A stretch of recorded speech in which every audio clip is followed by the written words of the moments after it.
अब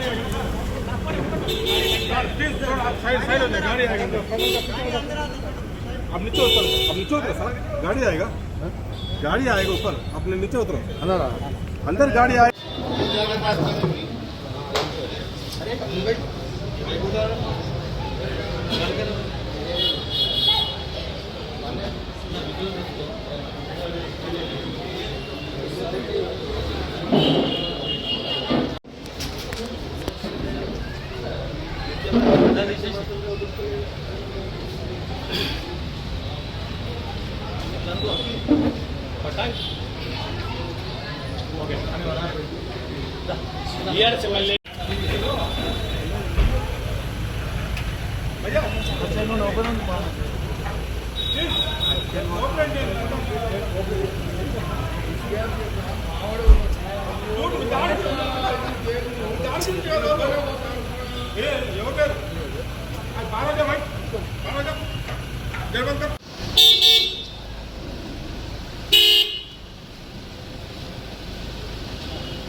కార్లో ఉంది.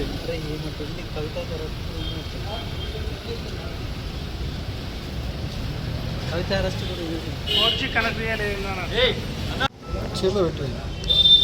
ఈరోజు మార్నింగ్ 9 o'clock నుంచి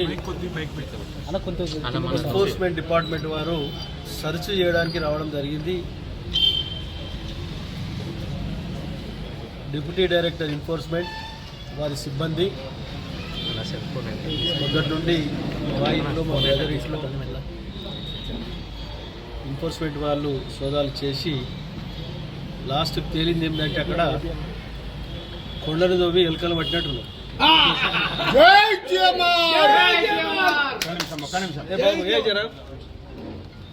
కొండను దోవి ఎలుకను పట్టినట్టున్నది.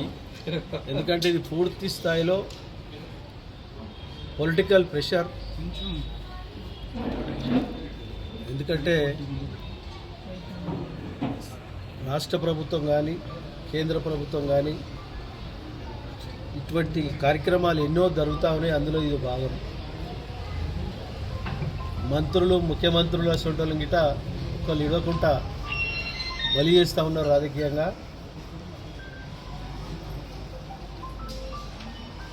ఆ బలి అనేది భగవంతుడు చేయాలి కానీ ఎవరు చేస్తే అయ్యే పని కాదు.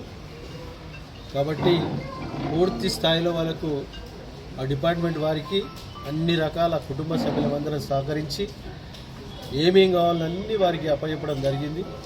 ఇంతకుముందు చెప్పిన ప్రకారంగా వారికి లభించిన ఆయుధాలు ఏంటంటే కొండను దోవి ఎలుకలు పట్టినట్టే ఉన్నది. ఏ మాత్రం గిట దానికి లోపాలు లేకుండా సహకరించడం జరిగింది. వారు కొన్ని జిరాక్స్ పేపర్ మాత్రమే తీసుకెళ్ళి ఒక్కటి ఒరిజినల్ పేపర్ మా దగ్గర తీసుకొని వెళ్ళలేరు. ఒక నయా పైసా తీసుకెళ్ళలేరు. ఒక తులం గోల్డ్ తీసుకెళ్ళలేరు.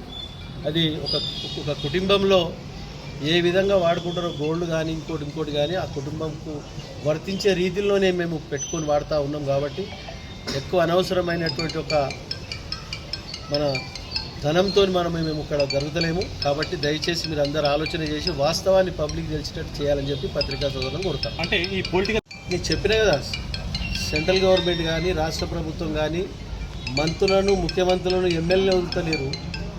ఇది ఎట్లా అంటున్నది. అది కామన్గా జరుగుతూ ఉన్నది. పొలిటికల్ ప్రెషర్ అనేది మామూలే. జీవిత ప్రయాణంలో చూసుకుంటూ వచ్చినాం. ఇంక ముందు కూడా చూస్తాం. దానికి ఎక్కడ దాన్ని కాంప్రమైజ్ ఉండదు. పూర్తి స్థాయిలో ప్రజల సేవలో నిమగ్నమై ఉంటుంది. ఎక్కడ లేదండి. అవన్నీ మేము చెప్పినప్పుడు నేను చెప్తాం. అది ఇప్పుడు ఎందుకు చెప్తాం, అది ఏమవసరం లేదు. పార్టీ మారడానికి అంటే రకరకాల ప్రెషర్స్ ఉంటాయి. ఒకటే ప్రెషర్ కాదు కదా. ఒక బాడీకి ఎన్ని రకాల డిసీజ్ ఉంటాయి. అన్ని రకాల డిసీజ్తో ఏదో డిసీజ్లో మనల్ని వీక్ చేయాలని చూస్తున్నాం. ఎవరు తీసుకెళ్ళి చెప్తే కదా ఇంతకుముందే కొండను దొవ్వి ఎలుకను పట్టినట్టున్నది. వాళ్ళ పని 12 గంటలు చేసారు, 10 గంటలు చేసారు. 9 నుంచి ఇప్పుడు 7:30 వరకు చేసారు. కాబట్టి పూర్తి స్థాయిలో అన్ని రకాల మేము వాళ్ళకి సహకరించడం జరిగింది. వారు ఏమేమి కావాలో వాళ్ళు అన్ని జిరాక్స్ పేపర్ తీసుకొని వెళ్ళడం జరిగింది. ఒక నయా పైసా ఒక తులం గోల్డ్ గిట్ట కానీ ఎక్కడ కానీ ఏమాత్రం వరకు లభించకపోవడం వారికి పూర్తి స్థాయిలో అర్థమైంది ఇది ఫేర్ బుక్ అని ఫేర్ అది కాబట్టి ఆ విధంగా నేను మీ అందరికి తెలియజేసిందంటే ప్రజలకు వాస్తవాన్ని తెలియదని చెప్పి తెలియజేస్తున్నాను.